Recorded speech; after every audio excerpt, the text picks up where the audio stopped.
Welcome to This Explainer. Today, we're diving into a genuinely fascinating paradox in international football. A World Cup semifinal is supposed to be the absolute pinnacle, right? The pressure is off the charts, the whole world is watching, and the teams are usually playing at the absolute peak of their powers.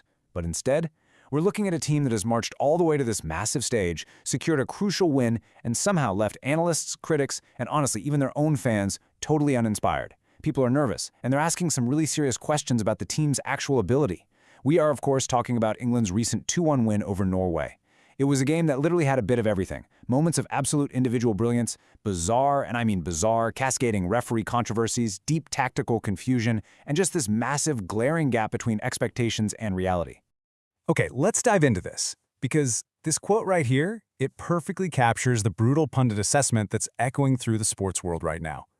Look, analysts are quick to acknowledge the incredible achievement here. Reaching a World Cup semifinal is historic, no doubt about it. They're competing, they're grinding it out, and mathematically, yeah, they're finding ways to win. But the flip side of that coin is just startlingly harsh.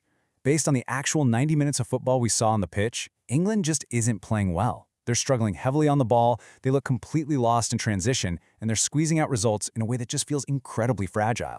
Section 1. How Norway exposed England. A tactical breakdown of the midfield gaps. And this brilliantly illustrates how a Norway side that actually ended up losing the match managed to make England look so incredibly vulnerable. It all boils down to this jarring tactical mismatch that defined huge chunks of the game. Norway's wingers spent the match looking like absolute world beaters. They were just playing right through the heart of England with surprisingly simple passes, effortlessly running at the defense like the English midfield literally didn't exist. And the reason for this? The massive echoing spaces England left between their defensive and midfield lines. Because England's managers set them up to supposedly dominate the game, the wingers pushed way too high up the pitch. This completely fractured their shape, it left them totally exposed and heavily disjointed in transition, essentially rolling out the red carpet and giving Norway wide-open highways right down the middle of the field. 10. That is the number of shots Norway managed to take against this fractured English defense. And what makes this number just absolutely staggering to analysts is the broader context of the match. Norway's star striker, Erling Haaland, had what everyone pretty much agrees was his absolute worst game of the tournament. Actually, scratch that, he was so ineffective that he was subbed off while his team was actively chasing a goal. Just let that sink in for a second. Even with their main offensive weapon completely misfiring and ultimately pulled from the pitch, Norway still fired off 10 shots. That is exactly how wide open the English defensive setup was. It was practically inviting wave after wave of attack from a severely depleted Norwegian frontline.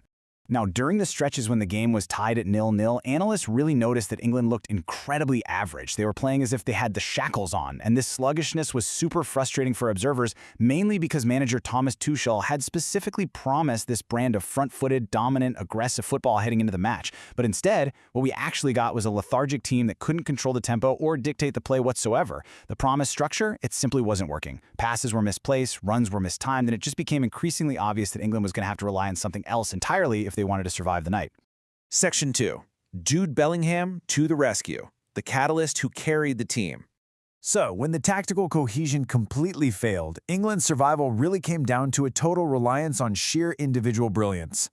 Jude Bellingham's impact on this match was just astronomical. It makes it crystal clear why pundits view him as the singular driving force keeping this squad alive in the tournament. He didn't just score the crucial winning goal, he was the primary catalyst for literally everything positive England did. When the team was pinned back, it was Bellingham making those lung-busting runs. It was Bellingham making the aggressive tackles. He played with this phenomenal edge and a deep-seated desire that almost single-handedly dragged his teammates back into the fight. And just to add a little more drama to the whole shebang, he was walking a tightrope, managing to survive a yellow card for most of the match to ensure he critically remains eligible for the upcoming semifinal. And this monumental performance has really solidified a massive, growing consensus among football experts. Jude Bellingham is the undeniable future of English leadership. For a while, there have been these ongoing debates about who should take the armband after Harry Kane, with fantastic players like Declan Rice constantly thrown into the mix. But analysts are now unequivocally saying it has to be Bellingham. And it goes way beyond his technical ability to strike a ball.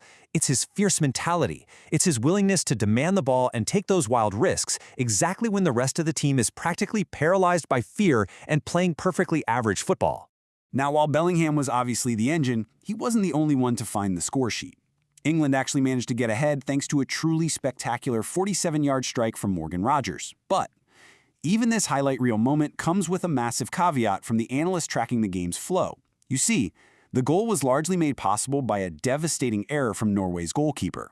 Experts were super quick to point out that this was a second-choice backup keeper who's forced into action, and he knocked the ball down incredibly poorly. So yes, undeniably a great strike by Rogers, but again, it highlights that recurring theme. This goal was born directly from an opponent's individual mistake, not some clinical, dominant, perfectly executed team build-up from England.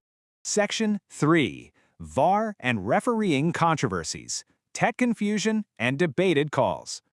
Now, what's really interesting about this timeline is how it maps out the absolute absurdity of the tournament's technological protocols, which just added to the sheer chaos of this match. Pundits were completely baffled by this shifting saga regarding the VAR microchip inside the match ball. Get this, on Tuesday, tournament officials dictate that the chip is in. Then on Wednesday, following some complaints, they reverse course and decide to take it out. But wait, on Thursday, right before the match, the chip is suddenly put back in again. It completely undermined trust in the tech right from the opening whistle. And then, you can't make this up, in a moment of pure, farcical comedy during the actual match, the ball gets blasted and ends up hitting the overhead camera wire. It was just a wild sequence of technical indecision and bizarre interference that heavily disrupted the entire flow of the game. But the VAR and officiating controversy definitely extended far beyond the match ball itself. Analysts heavily criticized a cascading sequence of refereeing moments that totally swung the momentum of the game. Let's walk through it.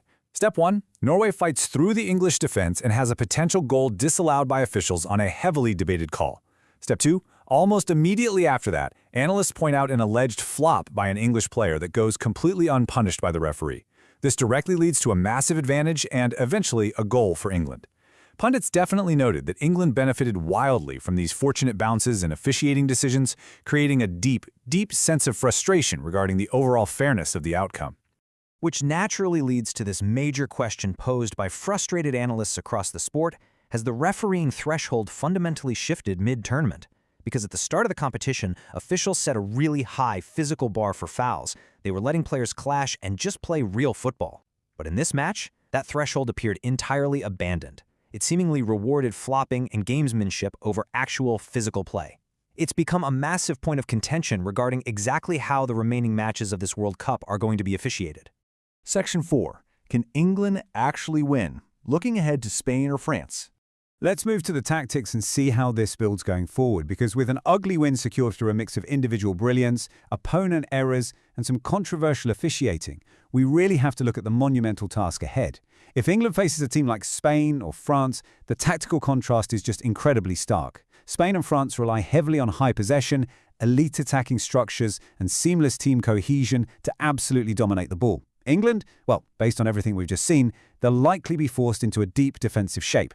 Their only viable strategy appears to be sitting back, desperately absorbing pressure, and hoping to strike on the counterattack through those isolated moments of individual brilliance. And the pessimistic view from the experts on this is, frankly, incredibly blunt. Critics are arguing that right now, teams like Spain and France are just universes apart from England in terms of pure quality and cohesion. Remember those massive gaps between the midfield and defense we talked about earlier? The ones that allowed a struggling Norway to get 10 shots off? Yeah, analysts point out that if England presents those same wide-open transitions to a top-tier opponent, they're not just going to take 10 shots, they will bury half of them. They'll completely dismantle England, leading to what some fear could be a seriously embarrassing defeat on the world stage. Actually, one analyst summed up this grim reality with this somewhat amusing yet incredibly harsh quote. "Aside from Harry Kane, Jude Bellingham, the camera, and the referee, you guys are in trouble." It's a wry little summary, for sure, but it perfectly encapsulates the feeling that England is skating on incredibly thin ice right now, relying almost entirely on their two superstars, bizarre technical interferences, and a really healthy dose of officiating luck just to survive. But look, credit absolutely must be given where it's due. Manager Thomas Tuchel is finding ways to grind out these results, even if the process looks entirely chaotic. His substitutions in the second half were described as a complex puzzle, but they were undeniably effective in stopping the bleeding. He yanked Declan Rice the absolute moment he became too aggressive, effectively dodging a disastrous red card. He brought on Eze to shift the attacking dynamic and relieve some of that pressure. And finally, he deployed the towering Dan Burn at the back to just stubbornly, aggressively head away every single cross and see out the dying moments of the game. It wasn't pretty, not by a long shot, but mathematically, Tuchel's in-game management worked. And that brings us to a brilliant kind of ironic counter-argument presented by some of the more optimistic analysts out there. They argue that playing a completely dominant team like a France or a Spain might actually be the exact tactical advantage England needs. Think about it.